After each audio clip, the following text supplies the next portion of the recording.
Halo semuanya, kembali lagi bersama Nibi Investor.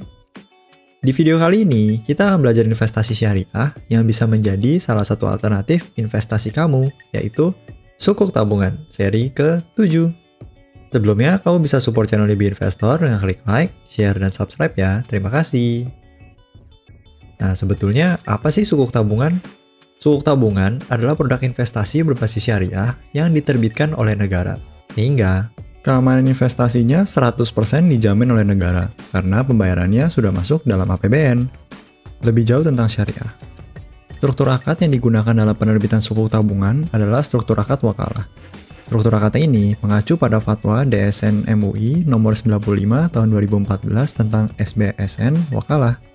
Melalui struktur akad ini, dana hasil penerbitan akan digunakan untuk kegiatan investasi berupa pembelian hak manfaat barang milik negara untuk disewakan kepada pemerintah, serta pengadaan proyek untuk disewakan kepada pemerintah juga.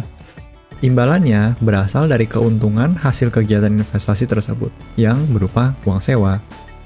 Lebih detailnya kamu dapat baca di lampiran di deskripsi ya, bila kamu mau mengulik lebih dalam. Imbal hasil. Sukuk tabungan memberikan tingkat imbalan atau kupon yang mengambang, dengan tingkat imbalan minimal atau floating with floor mengacu pada BI 7 days reverse repo rate dan ditambah spread, dalam hal ini 1,5%, yang akan disesuaikan setiap 3 bulan.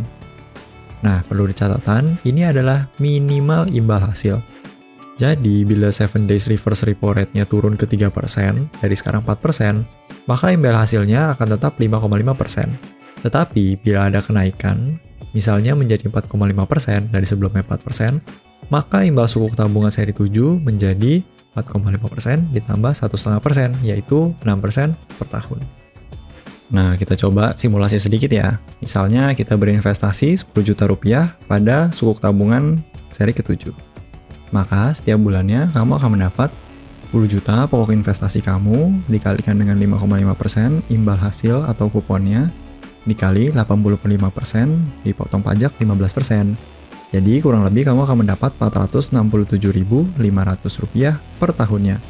Atau setiap bulannya kamu akan ditransfer kurang lebih Rp40.000 sebulan.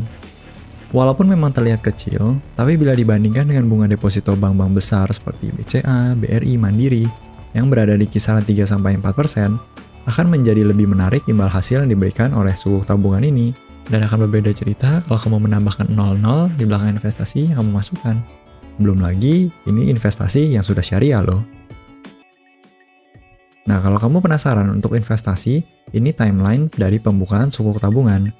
Masa penawarannya dari 4-25 November 2020, jadi jangan sampai terlambat ya untuk ikut membeli sukuk tabungan ini.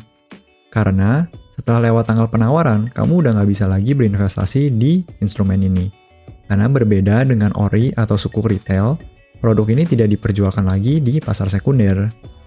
Pembelian sukuk tabungan juga di kelipatan 1 juta, di minimal pembelian 1 juta, dan maksimal 3 miliar per individu. Tahu nggak sih kamu, dengan berinvestasi di sukuk tabungan, kamu sudah mendukung pembangunan nasional loh. Jadi, selain mendapat imbal hasil, kamu juga membantu pembangunan seperti pembangunan jalan, pembangunan jalur kereta api, sumber daya air, dan lain-lain. Di seri ini, sukuk tabungan ke-7 yang diterbitkan adalah Green Sukuk, yang fokusnya untuk membiayai proyek-proyek ramah lingkungan, spesifiknya di Sustainable Transportation and Climate Change. Sekarang kita coba bandingkan sukuk tabungan dengan instrumen-instrumen yang mirip, seperti sukuk retail dan deposito. Ini adalah perbedaan sukuk tabungan dan sukuk retail. Perbedaan paling mendasar ada di imbalannya yang mengambang, atau floating with floor. Pada sukuk tabungan, seperti yang sudah dijelaskan di atas, sedangkan sukuk retail, imbalannya tetap atau fixed rate. Kemudian, bisa tidaknya diperdagangkan kembali di pasar sekunder. Karena bisa diperdagangkan kembali, sukuk retail harganya bisa mendapatkan untung atau rugi dari penjualan di pasar sekunder. Sedangkan untuk sukuk tabungan tidak bisa dijual di pasar sekunder, tapi ada fitur early redemption. Kita akan bahas lebih dalam di poin selanjutnya. Nah, kemudian kita coba bandingkan sukuk tabungan dengan deposito.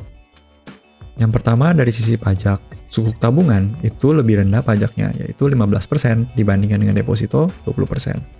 Kemudian dari sisi imbalan, Para suku tabungan itu mengambang dengan patokan BI 7 days repo rate ditambah dengan spreadnya. Dalam kasus ini 1,5%. Sedangkan deposito itu bisa berubah-berubah tergantung pihak bank. Lanjutnya, bila suku tabungan penerbit dan penjaminnya adalah negara, bila deposito penerbitnya adalah bank, dan penjaminnya adalah LPS atau lembaga penjamin simpanan. Early redemption. Early redemption artinya kamu bisa mencairkan unit suku tabungan kamu lebih awal daripada jadwal jatuh tempo suku tabungan seri 7 atau sebelum 2 tahun jatuh tempo. Sebagai investor suku tabungan, kamu mendapat fasilitas untuk early redemption maksimal 50% dari setiap pemesanan pembelian yang telah dilakukan. Minimal, jadi kamu harus punya 2 unit untuk melakukan early redemption. Early redemption ini ada range waktunya kamu bisa apply, dan lebih detail prosesnya nanti kamu bisa lebih lanjut tanya ke mitra distribusi yang kamu gunakan ya. Udah nggak sabar mau beli suku tabungan? Caranya gampang. Kamu bisa pilih di antara mitra distribusi ini. Tinggal daftar di mitra distribusi dan setor uangnya deh. Dan jangan sampai kelewatan ya, karena suku tabungan ini maksimal pembelian di 25 November 2020. Kurang lebih itu mengenai suku tabungan, salah satu alternatif investasi syariah yang dijamin oleh negara. Like jika menyukai video ini, subscribe yang ingin mendapatkan konten serupa. Thank you and see you on the next video. Bye!